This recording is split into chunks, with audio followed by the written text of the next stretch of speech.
जानवरों की क्लोनिंग के औचित्य की बहस के बीच हार्वर्ड वैज्ञानिक क्लोनिंग कर ऊनी मैमथ को करोड़ों साल बाद फिर से जिंदा करने का प्रयास कर रहे हैं। क्लोनिंग को पिछले कुछ सालों में बहुत अधिक सफलता मिली है, फिर भी जानवरों की क्लोनिंग आज भी एक विवादित विषय है। वैज्ञानिकों की एक टीम ने नेवले की प्रजाति के जानवर काले पैर का पैरेट का क्लोन सफलतापूर्वक बना दिया, जिसके बारे में माना जा रहा था कि वे 1980 के दशक में विलुप्त हो चुका है। उसे एक 30 साल पहले मर चुके जानवर के संरक्षित जीन्स से बनाया गया।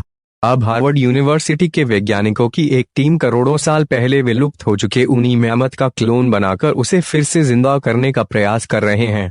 बहस के बीच क्लोनिंग में आगे बढ़ने का प्रयास अमेरिकी वैज्ञानिक पैरेट की विविध जनसंख्या को लौटाने के प्रयास कर रहे हैं। यह अब भी बहस का ही विषय है कि जेनेटिक तौर पर डिजाइन किए गए विलुप्त हो चुके या हो रहे जानवरों को क्लोनिंग से बचाना कितना जायज है।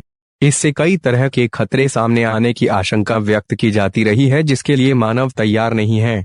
एक बड़ा सवाल ये भी लेकिन मैमथ जैसे विशालकाय जीव को आज के हालातों में फिर से क्लोन कर बनाना कितना सही है, यह एक बड़ा सवाल है।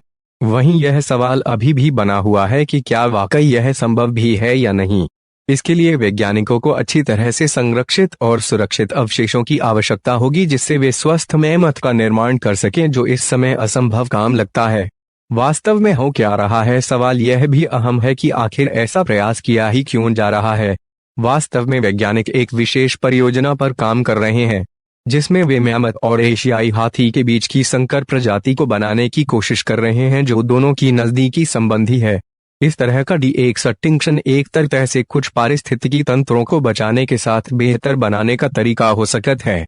आखिर हो क्यों रहा है यह प्रयास। इस प्रयास में लुप्तप्राय और विलुप्त हो चुकी प्रजातियों को फिर से पैदा करने वाली गैर लाभकारी संस्था रिवाइव एंड रिस्टोर भी शामिल है।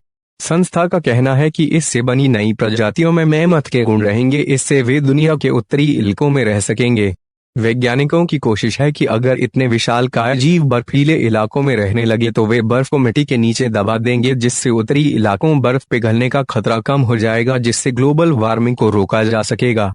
क्या केवल फायदे ही होंगे इसके, लेकिन ऐसा नहीं है कि इसमें सभी कुछ अच्छा ही है। शेफील्ड यूनिवर्सिटी के प्रोफेसर विलियम होल्ट को यह आपत्तिजनक लगता है कि क्या इस तरह से पुरानी प्रजातियों फिर से जिंदा करना और उनका अपनी उम्मीदों के मुताबिक रहने की आशा करते हुए पर्यावरण को वापस उस स्थिति में लाना संभव है। होल्ट का यह भी कहना है कि केवल एक ऐसे मैमथ का क्या उद्देश्य होगा, इसके लिए प्रभावी आवास की भी जरूरत होगी। इसके अलावा उनके दूसरे जीवों से अंतरक्रियाओं का भी सवाल खड़ा होगा। International union for conservation of nature के इस मामले में कड़े नियम हैं कि किसे एक प्रजाति कहा जाए और किसे डीएनए के संकरण के जरिए पैदा हुई नई प्रजाति कहा जाए, जो बाद में खुद लुप्तप्राय प्रजाति हो जाए।